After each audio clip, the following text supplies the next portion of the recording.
What's up, Powerlifting Nation? So today we have two stories.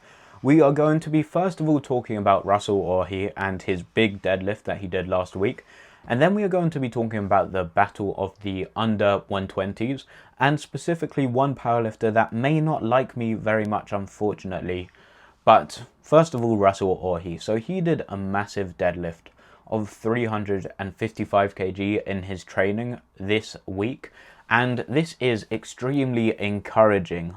Why? Well, at Sheffield only a few months ago, in January, Russ did a deadlift of 342.5 kg on his third attempt. And unfortunately, he wasn't given the lift. However, his top end was around 342.5 kg on the day.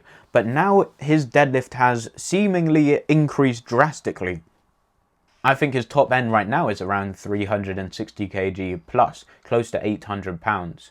And why has his deadlift increased? Well, I think that this is down to one primary reason, and I think that this is simply because his body weight has increased. Right now, he is weighing around 90 kg. I think he ate a lot on his trip to Mexico. And this is very encouraging. Why? Well, Russ is right now in the process of trying to slowly gain weight and become a 93 from being an under 83 for his whole career. And so the fact that his deadlift is increasing a lot with his increased body weight, that is very significant. Why? Because most people squat and bench press. Those are the two lifts that when someone increases their body weight, these are the two lifts that you will usually see their squat and bench press increase. However, with the deadlift, the story is a little bit different. I would say most people's deadlift stays relatively stagnant or may increase a little bit with increased body weight, especially when body weight is increased in a short period of time. I think that there are some people whose deadlifts unfortunately actually decreased with increased body weight, and they are the unlucky few. And then finally, there are a few people, quite a few people, but still a few people whose deadlift, they actually increase drastically with increased body weight. And Russell Orhii is in this category, I believe. And this theory is kind of backed up by his competition data. Now, Russ has only really been a lifter that has weighed over 83 kilograms once. And this was at the Korean Showdown when he weighed 89.8 kg. This was actually his biggest total ever when he totaled 885 kg. And his deadlift was 350 kg at this competition, which is the biggest deadlift he has done in competition by quite a significant amount. His second biggest deadlift is 340 kg, which he did at last year's Raw Nationals as an under 83. But the fact that his biggest deadlift is 10 kg more when he did a competition when he weighed 89 kg is very significant. It does show that Russ's deadlift increases a lot with increased body weight. And this is very encouraging for when Russ becomes a 93. We can assume that Russ's squat and bench press will increase with the increased body weight. But to also have an increased deadlift is going to be very useful for him. I'm going to assume that Russ's squats will be around 350 kg by the time next year rolls around and he is an under 93 lifter. I think his bench press can be around 210, 215 kg. And I think that he can deadlift around 360 kg, maybe 365 kg by the time next year rolls around.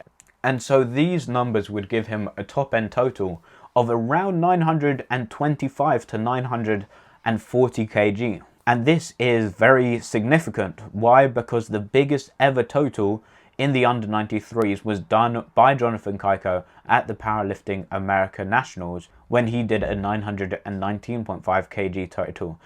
And yes, I do think that a lot of the top 93s by the time next year rolls around will be in around the 930 kg plus range. But this definitely shows that Russell Orhii has no reason to believe that he will not be able to hang with the big boys in the under 93s by the time next year rolls around. Russell Orhii had a very dominant spell in the under 83s. I would say between 2019 and 2022, it was clear that Russ was the greatest 83 in the world during that time period. And we don't know. Russ kind of filled out the under 83 too much. He was too big for the weight class. Maybe when he goes up to the under 93s, his total will increase drastically, and he will maybe have another dominant spell where he is way above everyone else. I mean, I doubt it, because like Jonathan Kaiko is looking really strong, Gustav Hedlund and Emil Krastev are also looking really strong, and Gavin Aiden. So they're all looking very, very dangerous. But we don't know. Maybe Russ's top end will be around 950 once he fully fills out the under 93 kg class. We don't know. But yeah, this is very exciting stuff, and this deadlift is very encouraging. Russ is going to cut down to the under 83s for his final competition in that weight class at the World Games in August. However, for the next few months, I think he is going to keep his body weight around 88 to 90 kg. So it's going to be like a small sneak peek of what he is going to be able to do in the 93 kg class. Next up, let's talk about the battle of the under 120s at the Open World Championships, which is going to happen in a little bit less than 8 weeks. Now, it is a competition that I have talked about a lot throughout the last few weeks, and this is with good reason. We have so many top lifters competing. I think there are 5 lifters that have a good chance of winning, and I made a prediction on my Instagram story this week, and this was basically a prediction of most likely to win the competition. So it wasn't actually predicting the placings for the competition, because that is a similar concept but slightly more difficult. It comes down to execution, most likely to take risk, etc. But yeah, this was a ranking of most likely to win the competition. And I ranked these 5 lifters, and in 5th place I put Joseph McDonald from Trinidad and Tobago. Now, the first reason is because I think he has the least experience in big showdowns out of all of these lifters on the list. He is only 21 years old, and he hasn't competed against some of the really, really big guys. And so I think that this could translate in the competition. I think another reason why is because he is one of the youngest. He's only 21 years old, and this can sometimes mean that training numbers don't really translate to competition numbers. And then the final reason was because his top end doesn't seem like big enough to maybe win the competition. I think that to win the competition, you might need 990 kg, and I think his top end may not really be enough to be able to do this kind of total. However, anyway, I posted this story, and Joseph didn't really like this prediction. He basically all week since I posted this story, he has been basically mocking the fact that I predicted him in 5th place. Now, first of all, I want to say that there is no hate between us, obviously. I think Joseph is a competitor. He knows that I'm just making a prediction. He isn't taking it personally, and he's just seeing it as motivation. And I like the fact that I have been able to post something that has been able to motivate him. I'm happy about that. And I think that this added motivation may have helped him in his training this last week, because he has looked extremely strong this week, and maybe I'm questioning my prediction. Maybe. Let's look at the lifts and decide whether I change my prediction. So he did a 945 kg training total, but the squat was a 330 kg double, but it was quite close to his top end, to be fair. His deadlift, he did a massive bench press of 260 kg. Bear in mind the world record is 261 kg. And I think that he could go over this world record potentially at the World Championships, which would be really exciting from a 21-year-old.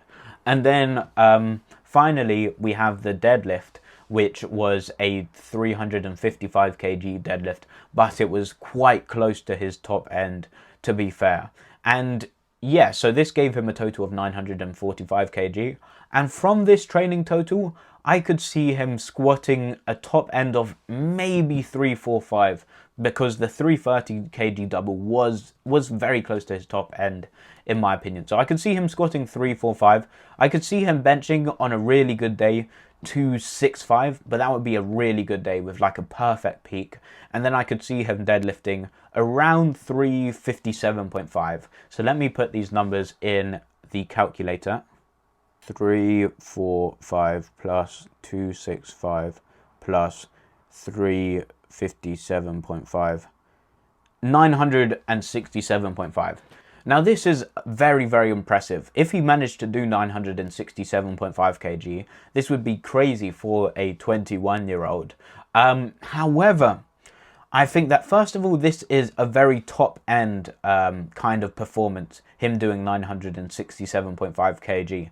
I think he would need a perfect day where he peaked really well, no missed attempts, and was looking really, really strong.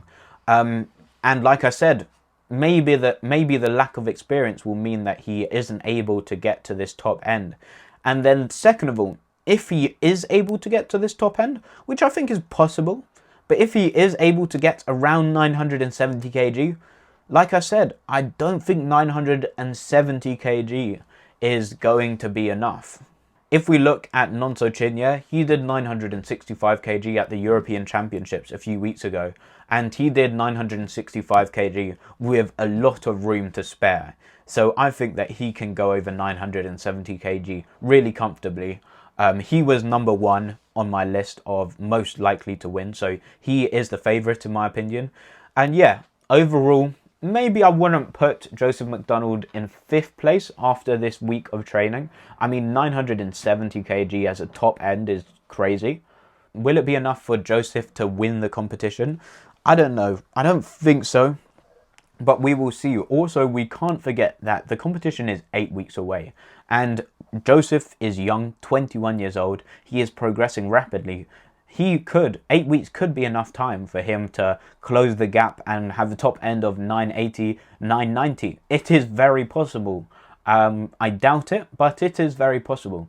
So we will have to see. So keep a close eye on his training. I really like Joseph. I really hope that my predictions are wrong and he can do really well at the competition.